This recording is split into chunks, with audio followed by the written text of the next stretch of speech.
Well, speaking of games, it's my favorite time of the game show because I get to create a game for a true game show professional to play. It is time for the game of the day.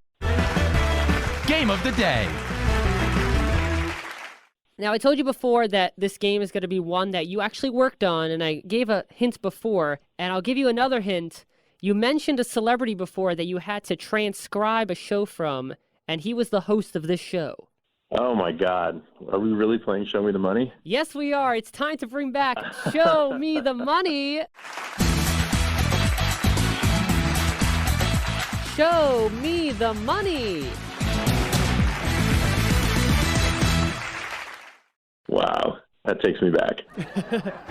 Tonight, the legendary William Shatner is bringing variety to games. It's true, I'm bringing sexy back. With 13 beautiful dancers. One of these girls is holding $250,000. If you've got the right answers. I'm locking in with YMCA. And pick the right dancers. I'm feeling pretty good about this one. You could take home over $1 million. Yes! Yeah, baby! And change your life forever. Wow! The fun starts right now on Show Me the Money! Before we actually get to the game, I was curious to know, now you worked as a co-head writer on Show Me the Money, right? Yeah, I was a co-head writer, and that was the show I ended up getting my first producer credit. It went through a very long and torturous development process to get to the show that ultimately went on the air, but there was a point at which we just had major issues with the format, and it just wasn't working out the way we wanted. And so they knew that I was a little bit of a game show geek. And so they were like, hey, do you mind if we pull you out of the writer's room for maybe a week so that we can help kind of crack the format? And I ended up never going back to the writer's room. And that was my first producing job. Show Me the Money was an interesting show, to say the least. While it was obviously trying to copycat Deal or No Deal, which was the biggest show on the air at that time in 2006, I actually thought the questioning format of Show Me the Money wasn't that bad because it was unique having the contestants see the opening statement and then have them select one of the questions that would complete that statement. I actually think if the questioning format wasn't overshadowed by way too much production value, it could work again for another show. Well, I'm glad you liked it because the writers hated it. Really? Yeah, well, we liked it from a creative standpoint. Right. But yeah, oddly enough, this takes me back. So at the time when we were head writing these, we had a whole formula for how we ranked the difficulty level of questions. And based on where someone was on their ascent to $1 million, they would draw from a different level of question pool. So if I'm remembering correctly, we had 5 different levels of difficulty based on where you were from 0 to $1 million or $1.5 million, I think might have been our cap. And for each one of those levels, we had to have what we call triplets. So each one would start with the same word or phrase. So there was an enormous amount of material that got written for a single game. And basically, if I'm remembering correctly, the most questions that could ever get answered in a single game was 11, I think, because you had to get 6 correct before you got 6 wrong, or Right. vice versa. So if you worked a full count, so to speak, 5 and 5, then the next question was going to either win it or lose it for you. So 11 questions. But to do that, we stacked at something like 115 questions. And it was like a choose-your-own-adventure novel of like any possible way the game could go and difficulty levels. So there was so much unused material, and we had to have all of it written and all of it researched and all of it approved by the network. So there were a lot of really late nights and a lot of energy drinks consumed for that show. Well, for this version, I didn't write 115 questions. I only wrote Good. 21. I'm glad. Again, you're figuring out smarter ways to do shows. I've modernized the format a bit. So here's how this version is going to work. You'll be answering a total of 7 questions. And for each question, I'll give you the beginning statement, and then you'll have to choose one of the 3 ways to complete that question, A, B, or C. Now, as you know, if you're unsure of the answer to your first choice, you can pass and pick again. And you may pass if you don't know the answer to your second choice as well. However, if you end up passing twice, you'll be forced to answer whichever completed question is remaining. Once you give your answer, you'll then choose one of the 13 cards that contain a point value between 20,000 points and 250,000 points. And before the show, I shuffled them up, so I don't even know what is under what card. So I'll take your word for it. I play legit. I don't want to get the lawyers involved. I trust you, man. Now, if you get the question correct, those points will be added to your score. However, for this version, an incorrect answer doesn't mean you will lose any points. You just won't gain the points you could have earned with the correct answer to that question. So no penalty for a wrong answer. Got it. After the 7th question, if you've amassed a total of 500,000 points or more, you will be deemed a winner. And all the questions are game show related. Fantastic. One thing did stay put in this version, the killer card. Uh-oh. Now, if you pick the killer card, your game could end right then and there, but hopefully you won't pick it. I'll explain it if it does come up. Sounds good. Those are all the rules. Aaron, you ready to play? Let's do it. Let's play Show Me the Money. And remember, you need at least 500,000 points by the end of question 7 to win. And here comes your first statement. Question 1. Which Family Feud host, A, B, or C? Oh, let's go right in the middle with B. B. Which Family Feud host was born in Hamilton, Ohio? Now, of course, if you don't know, you can pass. You still have 2 other options. I know Louis was born in Minnesota, and beyond that, Richard Dawson was born in England. I don't feel confident enough in this answer, so I'll pass that, and I'll take another question there. All right, you're going to pass. If you had a guess, what would you have said? I'm going to go Richard Karn. It was actually Ray Combs. But no worries, A or C? He rests in peace, yes. Indeed. A or C? Let's go with A. A. Which Family Feud host was also the host of a reality competition show called Secret Talents of the Stars, which was canceled after only 1 episode? Secret Talents of the Stars. Wow, you're coming out hard out of the gate here. It doesn't sound like a Louis thing. I don't think Richard would have signed on for that. I don't think you would make Ray the answer to multiple questions. I mean, John O'Hurley's another possibility. I'm between O'Hurley and Steve Harvey, but given the fact that Steve now hosts variety shows, that might have been more up his alley. So I'm going to go with Steve Harvey. Are you locking in Steve Harvey? I'm going to lock that in. Steve Harvey is now locked in. All right, time to pick one of the 13 cards. Which one would you like? Let's go with number 2. Number 2. All right, now this game is called Show Me the Money, but since we're playing for points, why don't you say, Show me the points? Show me the points. 220,000 points. Oh, boy. You said Steve Harvey. Now let's see if you are right or if you're wrong. It wasn't Steve Harvey. Unfortunately, it was John O'Hurley. It was O'Hurley. At least I had it narrowed down. Not that that does me much good. But that's all right. This was only question 1. You still got plenty more questions and a lot more points to get. So we're going to go on to question number 2. The model. M-O-D-E-L. The model. A, B, or C? Oh, let's try C this time. C. The model of The Price is Right, who modeled on the show for 28 years, the longest of any Price is Right model, is who? Well, see, Diane was the one that had the scandal and left. Price is Right is the kind of show that there's so many people that are so rabidly fanatic about it that if I get this wrong, I'll never hear the end of it. But I'm going to give a shot. I'm going to say Holly Hallstrom. All right, you're going to go Holly Hallstrom. You're locking that in? Sure. All right, now pick a number. Let's go with 12. Number 12. Aaron, say it loud and proud. Show me the points. Uh-oh. The killer card. Oh, no. Well, now, here's the thing, though. If you got the answer right, then the game continues. You just don't get any points for that round. If not, you'll have to face the killer question. You said Holly Hallstrom. Now let's see if you are right or if you are wrong.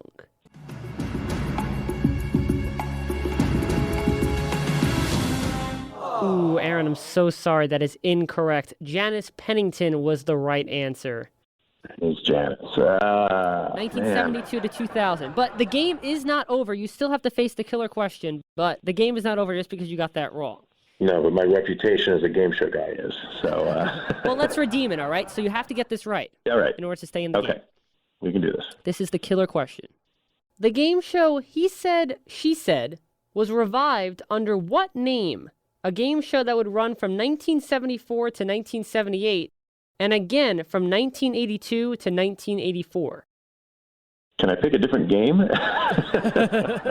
Well, we've learned one thing, which is that you know your game shows more than I do. He Said, She Said. Give me the years again, if you would. 1974 to 1978, and again from 1982 to 1984. All right, so it's not Newlywed Game because that had a longer run. And it's not All These Three's a Crown because that had a different period. Oh, boy. He said, she said, oh, is it Tattletales? It is Tattletales. You got it. Yay!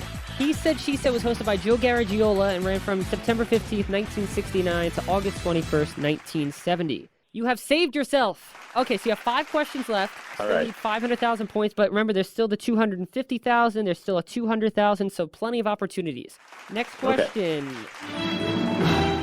Who? WHO. Who? That's the start. A, B, or C? Let's go B. B. Who was the first person to receive the Daytime Emmy Award for Outstanding Game Show Host? Let's go Richard Dawson. You gonna lock that in? I mean, you could always pick again if you want. Yeah, I feel like I should know enough about the history of which year the Daytime Emmy for Game Show Host was created. Because it could be Dick Clarke, but that's the thing, his Pyramid was on earlier. I'm going to change my answer to Dick Clarke. So you're gonna say Dick Clarke. You don't want to pick again. You're gonna say Dick Clarke. No, you know what? Let's go for it. Let's go Dick Clarke. All right, you're locking in Dick Clarke. Pick a number. 7, right in the middle. Number 7. You know what to say, Aaron. Show me the points. 180,000 points. Not too shabby. Okay. You said Dick Clarke. It was in 1974. Are you right or are you wrong? I'm sorry to say, Aaron, you're wrong again. The answer was Peter Marshall for Hollywood Squares. Oh, okay. Yeah, that stands to reason. Still, no worries. You still got 4 questions, and there's still a lot of points out there. Next question, question number 4. Who wants to be a millionaire? A, B, or C? Let's go A. Going with A, all right. Who Wants to Be a Millionaire has had how many hosts during its syndicated run from 2002 to the present? All right, I should be able to do this. So it started with Meredith Vieira, and there's been Terry Crews, there's been Cedric the Entertainer, there's been Chris Harrison, who's the current host, and I think that's it, because Regis didn't do syndicated. I'm just trying to scour my brain to think if there's anybody who did a season that I'm not thinking of. I'm pretty sure it's 4. I'm going to lock that in. All right, pick a number. Let's go with 4. Number 4 for 4. Sounds logical to me. All right, Aaron, say the magic words. Show me the points. 40,000. That's all right, 40,000. A lot of 4s. You said Who Wants to Be a Millionaire has had 4 hosts during its syndicated run. Now let's find out if you're right or if you are wrong. That is the correct answer. You got it. All right. Finally. Yeah, you're right. Meredith Vieira from 2002 to 2013. Cedric the Entertainer, 2013 to 2014. Terry Crews from 2014 to 2015. And, of course, Chris Harrison from 2015 to the present. 40,000 points. Here comes your next statement. 3 questions left. Alex Trebek, A, B, or C? C. C. Alex Trebek hosted The Wizard of Oz, his first American game show, which had a theme song composed and sung by what famous actor, songwriter, and game show host? Alan Thicke. How much money am I going to win? Number 6. You seem very confident with that one. And Oh, yeah. Number 6 is... You're going to be very happy. 120,000 points. All right. Just for formality reasons, let me say, are you right or are you wrong? Of course you're right, Aaron. You're up to 160,000 right now with 2 questions left. Now, in order to stay in the game, you have to get this question right. Question 6 starts with The Big. A, B, or C? Okay, let's go B. B for big. B it is. The Big Deal, won during the 1963 pilot of Let's Make a Deal, was behind what numbered door? I thought you were going to say The Big Deal, which wasn't that the Mark DiCarlo version Yes. of Let's Make a Deal that Yes, it was. came on? I was also waiting for a big showdown question. That didn't happen. Okay, so The Big Deal Well, you was could behind pass. which... Remember, you could pass. Yeah, let's pass. If you eliminated one of them and then told me to pick and I could switch, then that would be the Monty Hall problem, so I would have switched. But anyway, yes, we're not going to answer that. It was door number 3. Door number 3. And I would have said 2 and I would have been wrong. So, okay, let's go with A. A. Well, you were hoping for one. The Big Showdown There it is. was an ABC game show that ran from December 23rd, 1974 to July 4th, 1975. Who was the host of The Big Showdown? That would be Jim Peck. All right, you say Jim Peck. You're locking that in? I am. All right, pick a number. 8. Number 8. And you know what to say, Aaron. Show me the points. 200,000 points. Oh, yeah. This is literally big. Your answer is Jim Peck for 200,000 points. Let's see if you are right or if you are wrong. You got it! Yeah. The reason I know that, I'm not that old to have watched it in its original incarnation, but I've seen the video of him falling down the stairs. I don't know if you've seen that YouTube clip. The Big Fall Down. The Big Fall Down. That's right. So that's what's stuck in my head. So thank you, Jim Peck, for your clumsiness. That has saved me in this game.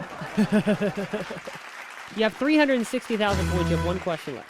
Now, keep in mind, not only do you have to get this question correct, but you also have to pick a point card of at least 140,000 points. Question 7 starts as follows. Celebrity. A, B, or C? Celebrity, let's go with A. Celebrity Sweepstakes was a game show hosted by Jim McCrell that aired on what network from April 1st, 1974 to October 1st, 1976? Oh, man. I want to say it was ABC. I just can't say for certain that that's true. So I'm going to pass. All right. Good thing you did pass. It was NBC. And now you have a choice between B or C. All right, let's go with B. Celebrity partners were added to the gameplay of what game show on November 5th, 1979 that featured the terms block, charge, and long shot? Ah, that would be one of my game show developer idols. Jay Wolpert created the show. Whew. Whew. That's your answer. Pick a card. Come on. Yes. You have to get a big one. I'm going to hope it's lucky for me. Let's go 13. Using your confetti powers. You need lucky number 13 to be worth at least 140,000 points. For the final time, Aaron, go ahead and say it. Show me the points. I don't believe it. 140,000 points. You got it. Really? I'm dead serious. Hey, Bradley, show me the money. Well, I hope you'll be dancing with those $1 million dancers tonight. Is the correct answer. You have just won the game of Show Me the Money. Oh, my gosh. Most amazing comeback ever. And I'm sure I'll still get crap about it from my game show friends. It was a little rough at first, but I hope I redeemed myself in the eyes of some people. Well, you know, a lot of contestants start off on the lower end of points or money total, and then they end up winning. You know what? This brings our entire podcast full circle, because weren't we just talking about you always have to have a way to come back? You are absolutely right. And once again, the game show has managed to come full circle. Well, Aaron, thank you so much for traveling back to 2006 with me and playing Show Me the Money. Show me the money.